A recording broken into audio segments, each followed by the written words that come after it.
good. Hi there. This is Jean Roman with For Dragonflies and Me. Thanks so much for joining me at this week's podcast. As always, I'm super excited to be here sharing gardening, cooking, organizational tips and tricks, discussions on healthy lifestyles, and of course, having conversations with incredible entrepreneurs. And as you all know, each week I love to start out with how I met my guest. And today's no different, although it is a bit different than many of my other guests. I had the pleasure of meeting this lady through another of my podcast guests. You may remember Victoria O'Brien, owner of Draft Paper Company. Well, Victoria had asked me if I was looking for additional podcast guests. And of course, I'm always on the lookout for incredible people to interview and bring value to all of you, my listeners. Today's guest had actually guided Victoria with her business and provided, according to Victoria, incredible wisdom and guidance to help grow her business. I was intrigued, to say the least. So, after the initial virtual intro, my guest and I chatted on the phone and we just clicked. It was one of those conversations that could have just gone on and on effortlessly. We shared our stories, where we were and where we are today. I was elated Victoria had made this connection for me, and even more so when she agreed to be a guest. Now, please allow me to introduce today's guest. Welcome, Eva Clara, executive coach for sensitive leaders and entrepreneurs. Eva has coach training as well as a master's degree in counseling psychology with a concentration in somatics. Welcome. Thank you so much, Jean. Yeah, wonderful to be here with you. Oh, well, it is definitely my pleasure. Thanks so much for being here and taking the time to chat with me and my listeners. Eva, as I was going through your website and reading your story, I was really moved, to say the least. So many of us have gone through trials and of some sort. No one is immune to those, unfortunately, but it's what we do with them, right? It's whether or not we use them as stumbling blocks or stepping stones in our lives, both personally and business. And I truly believe you took your trial and blazed forward with it. So, first, Eva, can you tell my listeners a bit about your story and what led you to where you are today? Absolutely. So I was always very driven, and I went through cycles of achieving my goals and then crashing. So when I was in college, I would drive really hard and then come home on breaks and just get sick inevitably. And that pattern continued into my adult life where I would run on overdrive to achieve a goal and then I would crash and recover afterwards. And eventually, I drove my system into the ground from working too hard, and I was diagnosed with adrenal exhaustion. Oh, So, dear. yeah, I spent a year and a half flat on my back, just inching my way toward baseline. And it was really painful because I like to be out in the world doing things and engaging with people. And I just was really limited during that time in what I could do when I was restoring my health. But that experience was actually a turning point for me because I had to look at where I was chasing after things for the wrong reasons and how I was going about it and what I actually wanted for my life and how to do that in a way that was sustainable. Mm. So I had the good fortune to work with some amazing healers while I was nursing my system back to health. And I realized that I actually had a passion for healing and that I was also a healer. So I Mm. wanted to work in a way that integrated the different elements of the human experience: body, mind, intellect, and spirit. I got a master's in somatic psychology, as well as life coach training and training in body work and energy medicine, just to cover all of those bases. So the counseling degree gave me a foundation for understanding trauma and how we become unhealthy. And I also wanted to understand what enables us to change those patterns so that we can thrive. And I found that combining the therapy model with coach training helped me understand both sides of the experience so I can support my clients wherever they happen to be, whether they're processing deep grief or they're making a 20-year plan. And it also enabled me to address the emotional root of whatever issues my clients are up against. So, for That's example, really incredible. oh, thank you. Yeah, for sure. Yeah, and just to illustrate, what that looks like, I had a client to come to me who was struggling with procrastination and had really tried everything. And when we drilled down, it turned out that she wasn't procrastinating across the board. Some tasks were not an issue, but the ones that had potential social consequences were tripping her up because she didn't Mm. want to reject people or let them down. So she put off writing those emails, which then made everything worse. So we looked at that from an emotional angle so she could resolve that fear of disappointing people. And then we also addressed it logistically, where we came up with strategies that would help her take action on the hard things, like getting them done first thing in the morning when, when she had more energy, or right after a coaching call when she felt motivated. And, I found that I loved working with these high achieving leaders and entrepreneurs, and that because I learned how to build my life and my business from this foundation of nourishing myself, I was able to share those resources and experiences to support my clients in building their dreams sustainably as well. So, I think many of us have been taught to view self care as chocolate cake or spa days, right? Those Oh things yeah, that, 100%. yeah, yeah, it's like, what can I do to treat myself? And, that is great. I think those things are really important. But I also think that most of us are lacking ways to identify and meet our needs from moment to moment, which is a much more fundamental definition of self care. And that's been something that's really beautiful to witness over time, where clients who come to me feeling burned out or overwhelmed make these fundamental changes in their lives, and then are able to block off time for themselves or take naps and vacations, and then identify where they're feeling caught up and process through their emotions rather than trying to muscle through. So their whole approach to life is different, and the quality of their work improves as a result. Well, that makes sense. Total sense. And, that is such an incredible testimony, Eva, sincerely. And again, I am super excited to chat with you about the programs you offer your clients as you guide new as well as established entrepreneurs into the world of business. And your philosophy is very intriguing. And I know it is to me, and I'm sure it is going to be to so many of my listeners. So I would really love for you to share a bit about how you work with people. Sure. Yeah. I'm an executive coach, and I help highly sensitive leaders and entrepreneurs understand their sensitivity and their wiring so that they can use it as a superpower. One Mm. of the things that was really helpful for me in creating a life that supported me was understanding that I have the genetic trait of high sensitivity. And that's something that was identified by psychologist Elaine Aron, who's done a lot of research and continues to educate people about it. And I found that for people who have this trait, just having a name for it and being able to understand what it entails can be a real game changer. Yeah, well, that is very intriguing. And I would love for you to explain more detail about that theory, please. Definitely. So, highly sensitive people, or HSPs, make up 15 to 20% of the population, and we process sensory information more thoroughly and feel emotions more intensely than the average person. And this is actually true across, they've studied 100 different animal species, from fruit flies to horses to birds, and they all have this 15 to 20% that are more sensitive and are kind of the early warning mechanism for the whole group.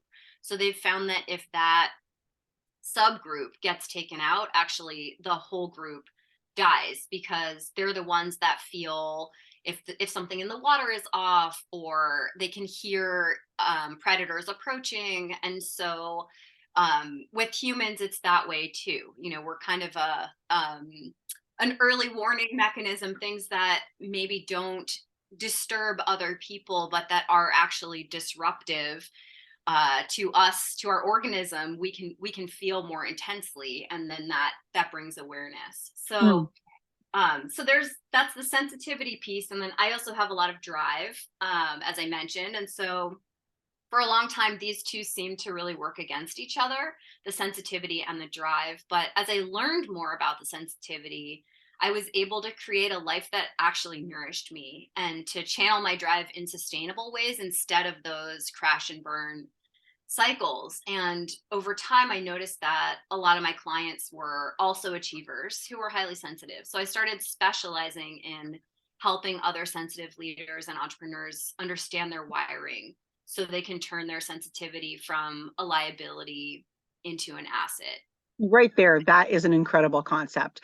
And, just listening to you talk, and it evokes so many emotions in myself.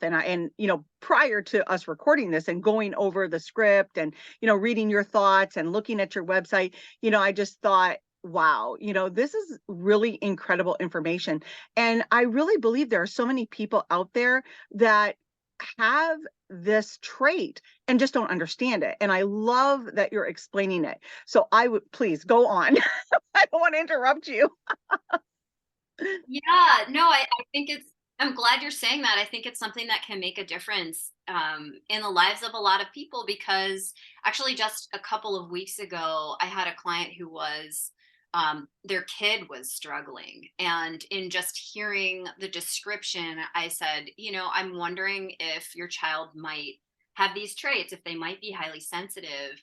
And they looked over the articles that I sent and just said, that is right on the money, that's exactly what's going on, and let me actually send these to their teacher and have a conversation with their teacher about it and That's see how awesome. we can craft an environment that's going to support this child instead of them feeling like they're going against the grain all the time. This is Hmm. actually a gift that you have. You feel feelings really deeply and your friends come and talk to you when they have a problem, and also certain environments are going to have you feeling overstimulated. And so knowing that, how can we account for it? So yeah, I think knowledge is power. And Hmm. um I think just sharing some context on HSPs and HSP achievers might be helpful, since I imagine some of your listeners can relate. And Yeah. so, yeah, these are people who possess the genetic trait of high sensitivity and also have a strong drive to achieve their goals. So, if the following characteristics apply to you, you might be a sensitive achiever. And You're before you get into that, Eva, I just want to say one thing to all my listeners. Um, I will have all of the traits that Eva is about to describe, both at my blog and in the description of this podcast. So please don't feel like you have to take notes, rapidly. If you'd rather listen, I promise there's going to be a complete transcript to this podcast on there. So if you really want to, just delve into what Eva is talking about and really take it into your heart and your mind and focus, please feel free. Of course, take notes. I love to write down things, but also I promise this is all going to be, available to you to review. So, okay, Eva, now please go on. Yeah, thank you so much Yeah. for making that available. I appreciate it. Oh, well, like I said, I really think you bring a lot of value to people. And like I said, if one person is touched by this podcast and what you're sharing with them, then, I feel like I've accomplished something.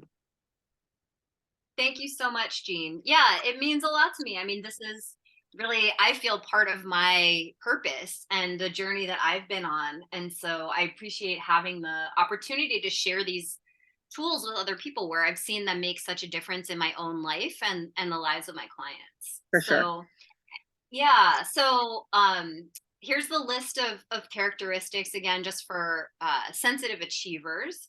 So you're highly intuitive, you're easily impacted by stress and sensitive to criticism. That's where things that, might not affect your coworkers stick with you, or criticism doesn't really roll off your back and you find yourself ruminating about it. You have a strong sense of empathy and you're able to connect deeply with other people. You're very detail oriented. You may be a perfectionist in certain areas. You're creative and have a rich inner world of thoughts, ideas, and imagination. And you've struggled with burnout. So that's not an exhaustive list, but if you identify with some of those characteristics, then this trait might apply to you. That's a very detailed list, Eva. And I believe you are correct, as you said earlier, that some of my listeners will definitely be fitting into this category. So, again, please carry on. Yes. So in the workplace, sensitive achievers tend to be more susceptible to emotional overwhelm and overthinking. And that can also create an issue with boundaries where we're kind of pretzeling ourselves to try and meet the expectations of others because we can feel so intensely what they are wanting or expecting from us. But sensitivity combined with drive can actually create peak performers. Researchers have shown that managers consistently rate people with higher sensitivity as their top contributors. And I think, again, that's something where it's if we learn to manage it correctly, then it can be a huge asset. If we are able to place those boundaries around our work time, which I think is an issue for entrepreneurs across the board, and more Yes. so, right? For Yes. sensitive, I live by my lists in my day planners, Eva. yeah. Well, and where does that stop and where do you get to have a life? I think is the question for a lot of entrepreneurs because, our narrative is so tied to that of our business and we're often so passionate about it. We want it to succeed, but then there's that balance too. And I think for sensitives, especially, it can be really detrimental if we are just always on the go and not refilling. And likewise, when people don't have awareness of their sensitivity, it can be a huge liability, but then when they figure out how to work with it, it just becomes this enormous strength. And I've worked with a lot of highly sensitive clients who had lives that were just so overstimulating to their nervous systems and they felt fried. So, for example, people who work in environments with bright lights or lots of noise, a lot of people, a hospital, an office with an open layout, a classroom full of children. Some people really thrive in those contexts, but for highly sensitive folks, it can just be extremely challenging. So, if you find yourself in that situation and you are highly sensitive, just recognizing there isn't anything wrong with you. And I think that's really the fundamental piece here is there's nothing wrong with you for being sensitive. It's not a disorder. It's not a liability. It's just about recognizing that your wiring is different and you need to do what's going to work for you. So, um, in that context, that's just an environment that's not going to work. So what do? Work towards creating an environment that actually does support you, where it's quiet, you can close the door, or talking to your team about spacing out meetings instead of just having them back to back so that you can have some time in between to recharge. Yeah. And Eva, as you just mentioned that, I was thinking back to what you were saying about the example of one of your clients with their child at the school. And as you were talking about that, I thought, I'm a mother of six, and I think I told you that, and most of my listeners know, because they've been following me for many, many years. But, each one of my children is 100% different. They each have their own personalities, and they're all pretty outgoing, like their mom. But a couple of them are definitely more on the quiet side, two of them specifically. And, where I love being the center of attention, and a few of the other ones, four of them, love to be center of attentions as well. Those two, they do not. They're much more sensitive, like what you're talking about. And, thinking about each one of them as you're talking. But what really struck me was the school element. So many kids are labeled. And, if a child can understand, listeners, all my dragonfly friends listening right now, if your child, if this fits into one of your children, I love, Eva, that you said it's not a disorder, it's their personality. And I think with your guidance and techniques, allowing that child or a person, whoever, to understand their sensitivity is beautiful. I think that will, in the long run, help people to where they're not dealing with so much anxiety, not dealing with so much depression, and realizing that they can love themselves for who they are. And so I keep interjecting because you're stimulating so many thoughts for me, Eva. But please move on.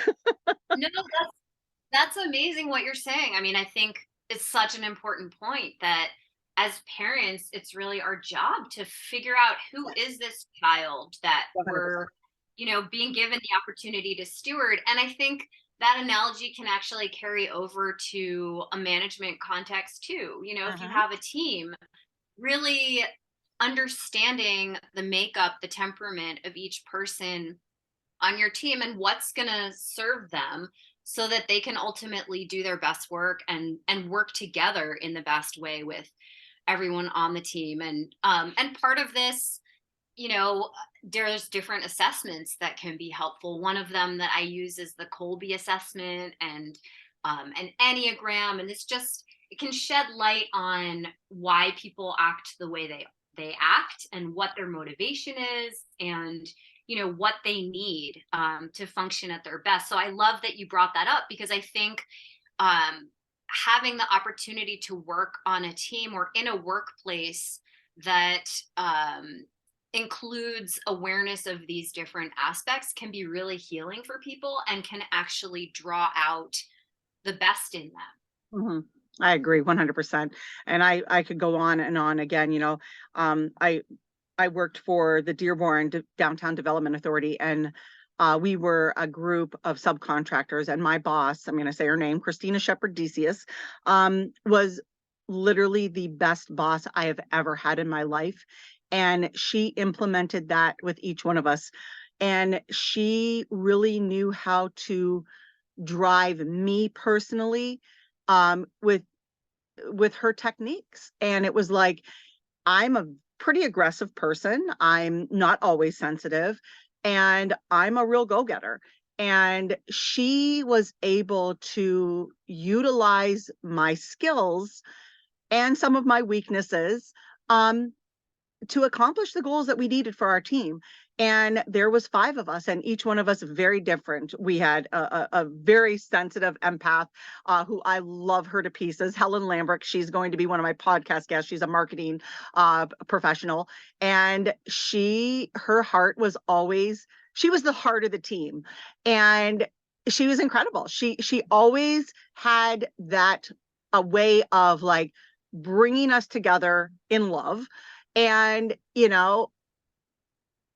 Christina, my boss, she was just that person. And I learned so much from her. She was such a mentor to me, even though she was a little bit younger than me. But I will never, ever regret working for her. She was just the best boss I've ever had in my life. And her theory was there's no I in team. And she lived that truly. And that is a testimony to her. That's really beautiful, because I think a lot of the time, our culture is so focused on productivity. Yeah. And I think that seeps into company culture. And then actually, that undermines productivity. Where Hmm. if we really flip that equation and focus on relationships and understanding who are these different people that we're working with and what's going to enable us to create these working relationships that that move everything forward, and taking Hmm. the time to resolve conflict and to understand each other, in the long run, you're going to have a team that's a well-oiled machine, rather than just focusing on what are the tasks that we need to do. Yep. And all the other stuff just kind of gets sidelined, which, in the short term might bring more results, but in the long term, it leads to disengagement and disconnection and reduced productivity, because people don't aren't motivated. Yeah, So absolutely. And my biggest thing was I never wanted to disappoint her, and I did a few times. But you know what? The few times that I did some pretty big blunders, um, I apologized profusely, and she said, "Jean, we're a team, and we're all going to accept the responsibility together." And yeah, it literally brings tears to my eyes because I literally had so much respect and love for her.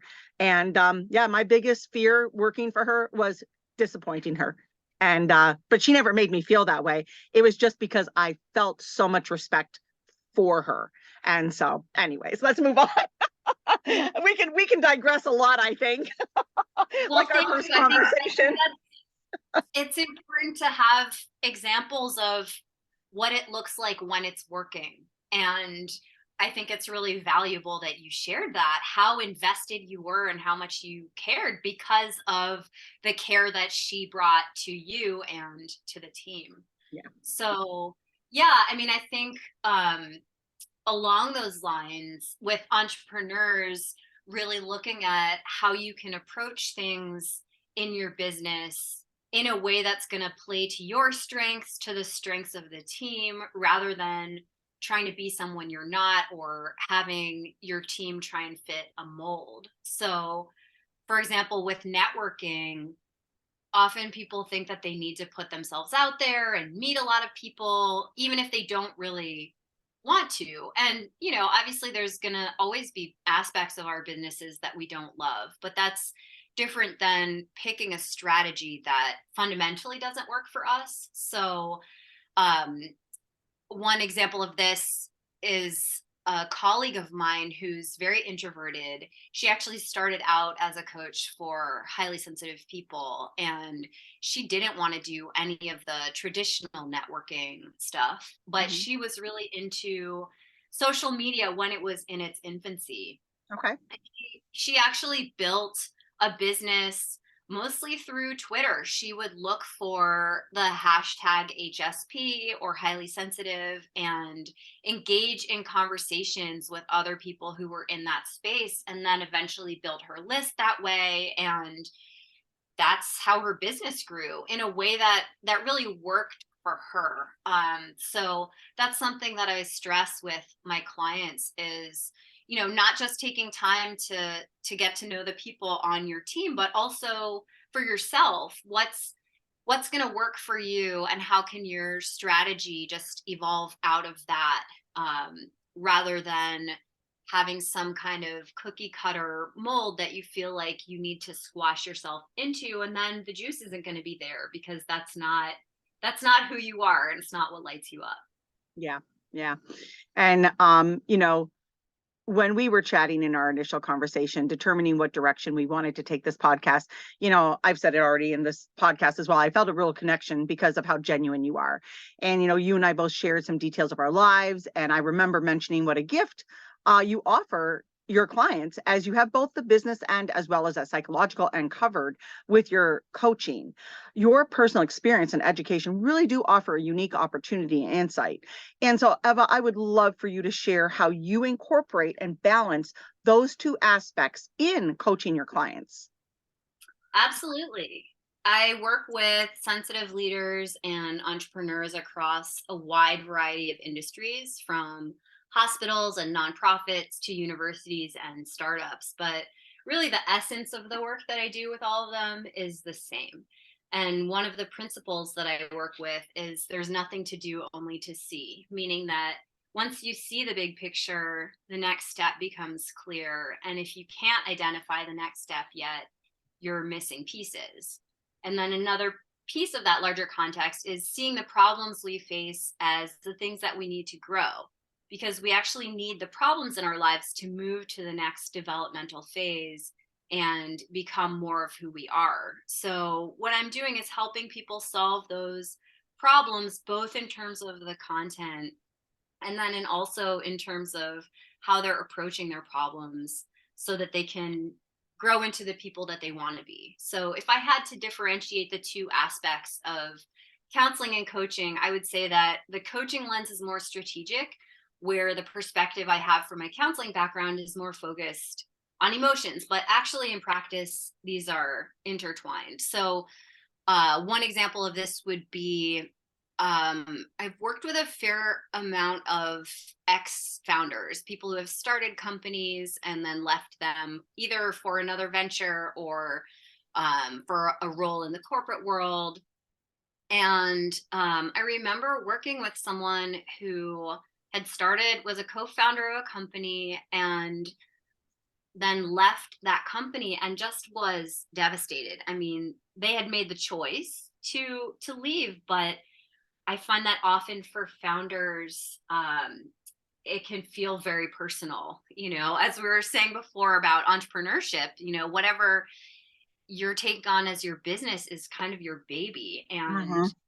And then that's also the narrative that for founders, when they're seeking investment, they're kind of pitching how they're the only person who could really do the job of getting this company off the ground. And it just becomes this sort of circular thing where they become very wrapped up in the company and the arc of the company. So this person left and then was just feeling completely at odds. What do I do with my life? And what's next? I don't know what's next. And I think, sometimes in those situations, there's a temptation to just go straight into the strategy. But I was very adamant about when you let yourself feel through the leftover emotions about your time at that company, that's what's going to show you what's next. All of the information about your next steps are in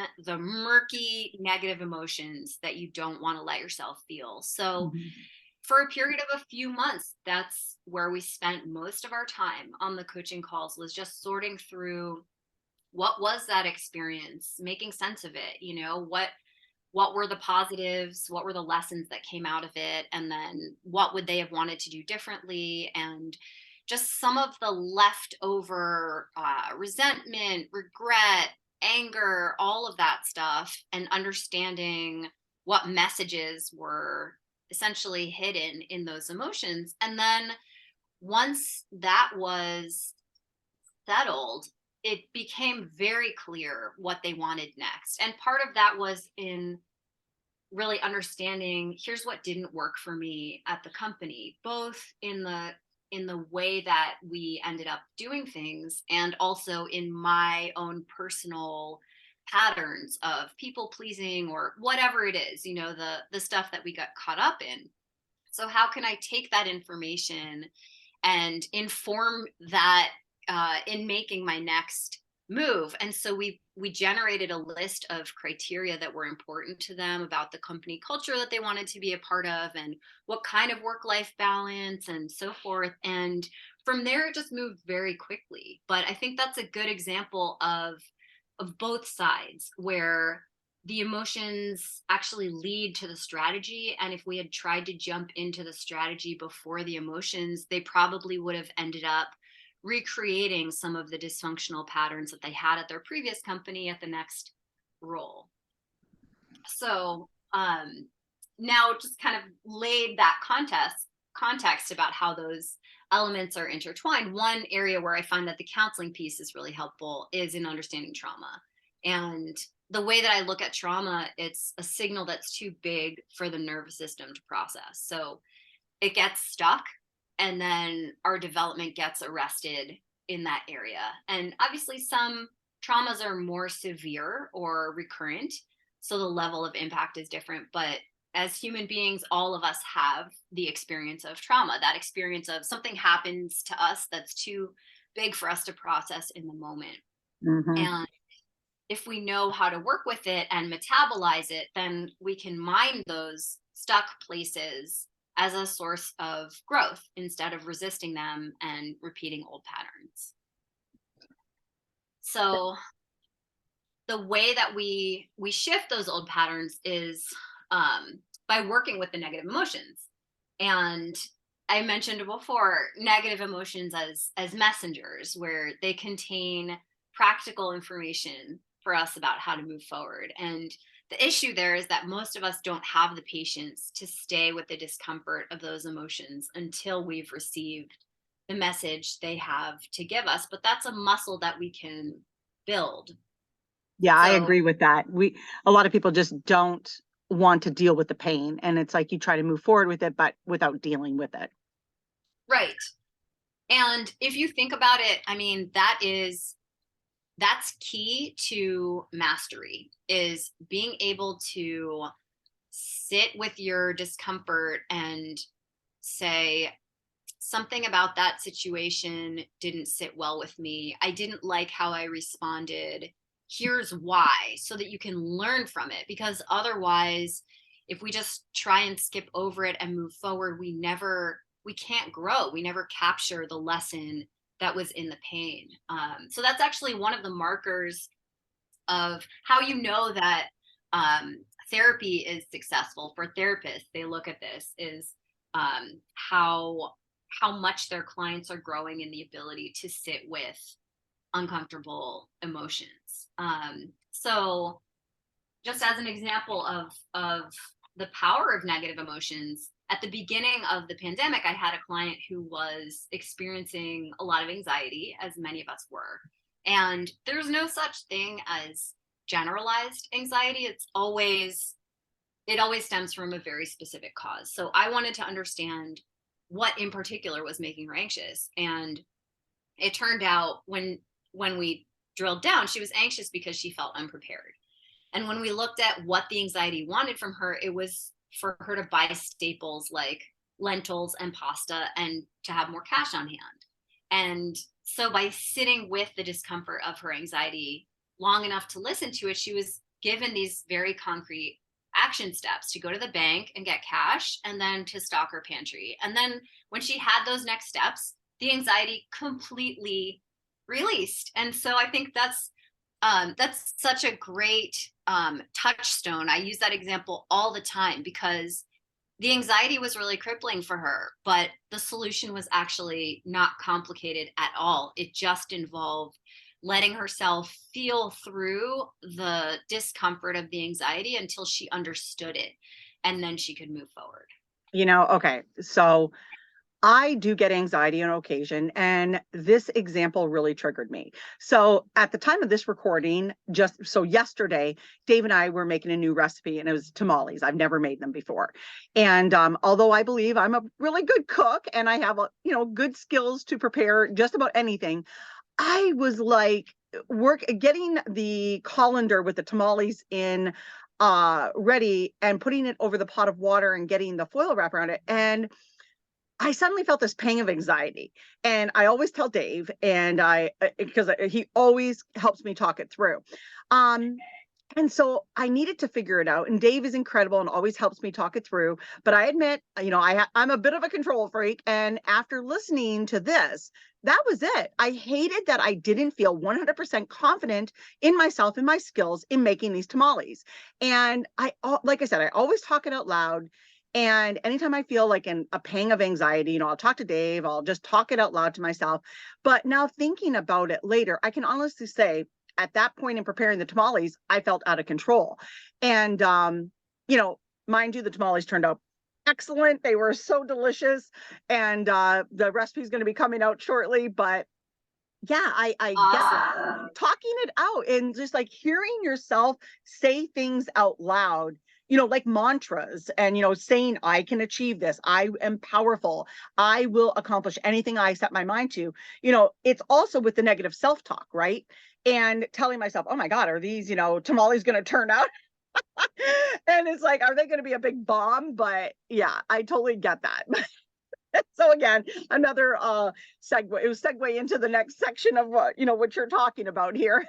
Yeah, well, I love that example because you actually taking the time to talk through it with him creates connection Yeah. because you were being vulnerable instead of just gritting your teeth and pushing through without paying attention to the negative emotion that was coloring your experience. And connection comes from vulnerability. There's Yeah. been a lot of research on this actually that that can be tough for us to swallow because Mhm. making ourselves vulnerable by definition makes us uncomfortable. But Very if we much want, so. right? Yeah. Yeah. Dave has really helped me move past some of that because, like many people, we don't like to be vulnerable, especially with, in love and relationships and work and whatnot. But Dave has really helped me through our relationship to allow myself to be more vulnerable and talking those anxieties out. And he is very much an empath. And he loves me even, on my bad day. Yeah.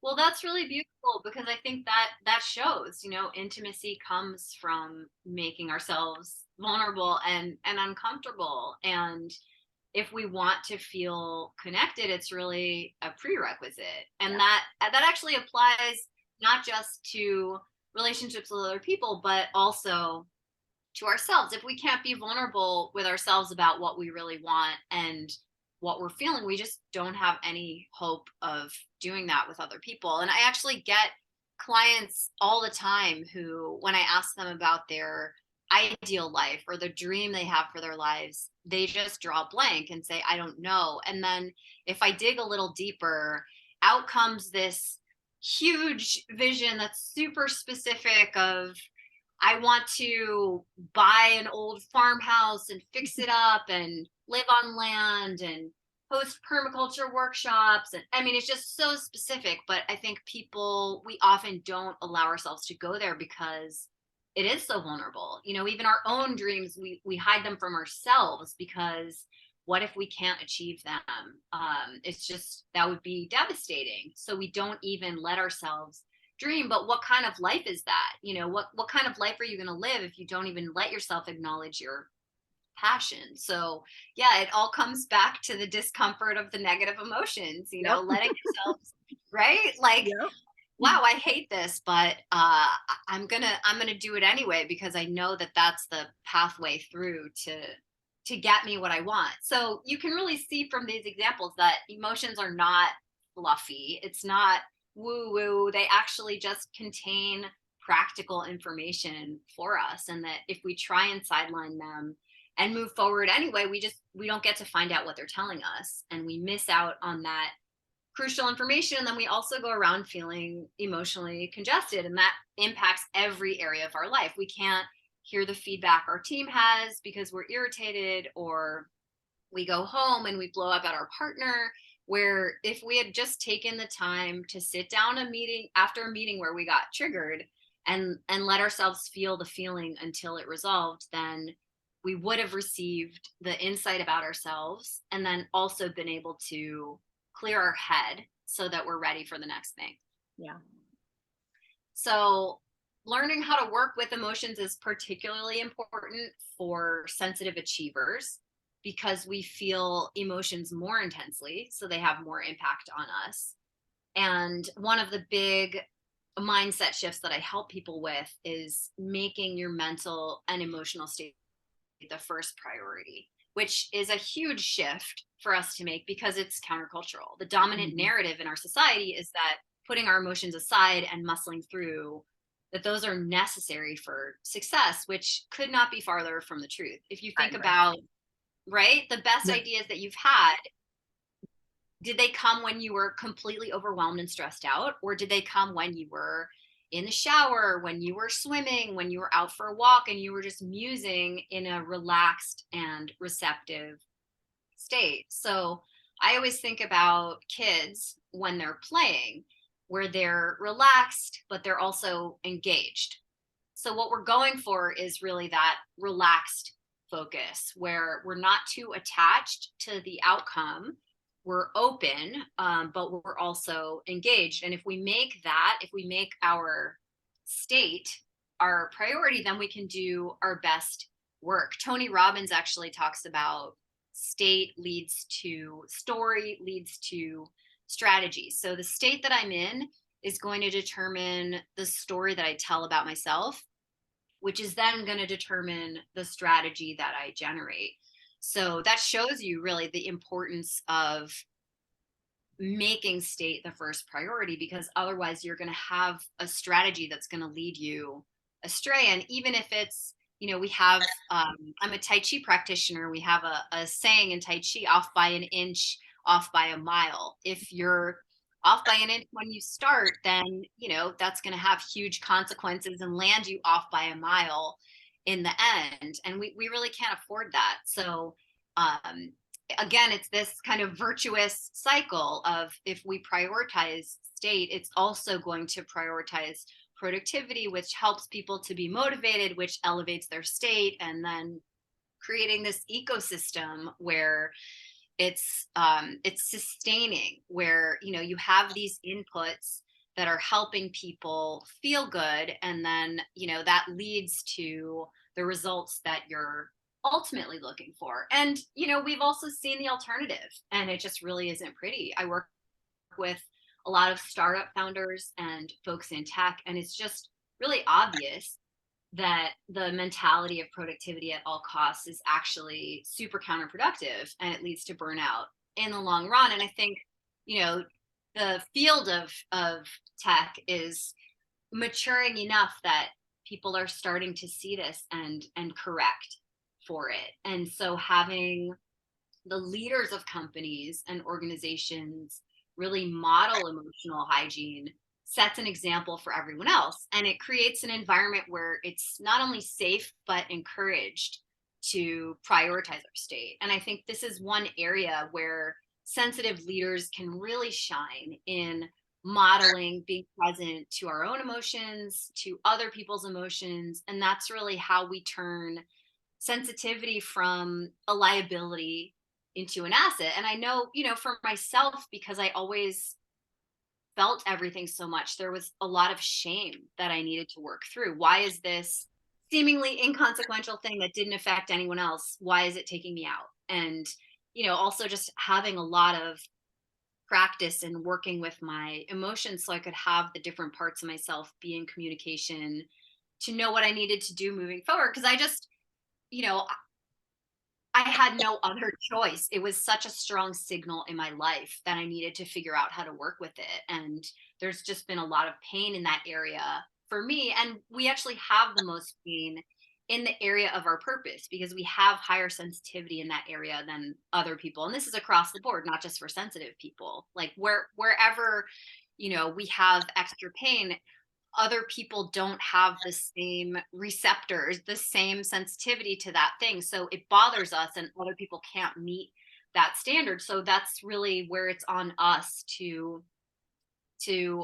understand that pain, to work through that pain, and then be able to bring the gifts of our sensitivity to others. So I just really love seeing people blossom when they learn to value these parts of themselves. And that creates an environment that supports others in bringing their gifts forward as well. Well, Eva, you have an incredible opportunity to offer, and I would just love for you to share some details as to what a session would look like with you and any specific types of services you offer in your coaching practice. Absolutely. So I offer a complimentary first session for people who are interested in working together, just so they can get a taste of what it's like to actually work with me by talking through something that they're going through, where they're feeling stuck, or a dream that they have for their life that they haven't yet realized. And we're really looking for the highest leverage point. What is that thing in their life that if they address it is going to have the most impact? And then by the end of that session, I have a roadmap for how I would want to work together, which generally involves a practical, strategic component and then also an emotional component. So, going back again to the startup founder who was adrift after leaving their company, there's that emotional element in sorting through those feelings. And then there's the strategy of what are you going for and what's your timeline and how do you fit that into the rest of your life, the networking or reaching out to people for leads. What does that look like? And again, the emotional piece of how do you stay committed to that and inspired even when you're not getting the responses that you're wanting. So I just lay that out for people, and then if people feel like it's a good fit, then we talk about what would be a way of working that's going to optimally support them and go from there. So most of my clients tend to toggle between the personal aspect and the business aspect. Even people who come in for a business reason, they're leaving the corporate world and they want to start their own venture, for example. Um, there's an emotional component in that too, of just figuring out how to go about it in a way that's going to light them up. But then there's also sometimes in the course of that, they're not hitting the goals that they set for themselves, or something will blow up in their relationship. And so that's taking their focus away from the business end. And so we address the emotional piece to then be able to kind of have the strategy piece continue to roll forward. So it tends to be an interplay of these different aspects. And then really my job is to obsolete myself, to put myself out of a job. So along the way, I'm offering these tools and practices and helping people learn again just how to process through their own emotions so that they don't need me ultimately, that they're going through something in the middle of a Wednesday when we talk on Fridays, and they can really sit down with themselves and just resolve it and see what needs to happen next and then report back on that Friday.